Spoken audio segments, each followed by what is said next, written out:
আসসালামু আলাইকুম, শুভ সন্ধ্যা। সবাই কেমন আছেন অবশ্যই কমেন্ট করে বলবেন। তো আজকে সন্ধ্যাবেলায় বাসায় কোনো নাস্তা রেডি করে নিই। আমার শরীরটা একটু খারাপ, যার জন্য নাদিমের বাবা বাইরে থেকে হালিম এবং নান রুটি নিয়ে আসছে। তো আমি নিষেধই করছিলাম যে হালিম আনিও না, শুধু নান নিয়ে আসো, আমরা চা দিয়ে খাবো, বাট ও হালিমটা নিয়ে আসছে। আমি জানতাম না, কারণ আমার কাছে বাইরের হালিম একদমই মজা লাগে না। নিজে বাসায় রান্না করলে যে মজা হয় সেরকম কোনো ফ্লেভারই আসে না। তার উপর অতিরিক্ত তেল মশলা তো আছেই। তো আর কিছু বলিনি, নিয়ে যখন আসছে তখন খেতে তো হবেই, তার উপর আবার খিদে লাগছে।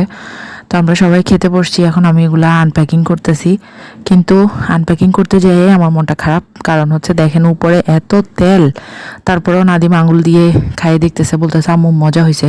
পরে আমি তেলটা মিক্স করে নিতেছিলাম, কারণ ওরা প্যাকেটিং করার সময় উপরে খানিকটা তেল এবং বেরেস্তা, তারপর কাঁচামরিচ কুচি, আদা কুচি, সালাদ এগুলো দিয়ে দেয়।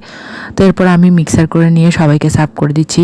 কিন্তু খেতে গিয়ে হয়েছে আরেকটা মহা মুশকিল, কারণ হালিমটা অনেক বেশি ঝাল হয়ে গেছিলো। এই জন্য মানে আমরা খেতে গিয়ে পুরো সবার একদম কানে মুখে গরম বেরোচ্ছিল।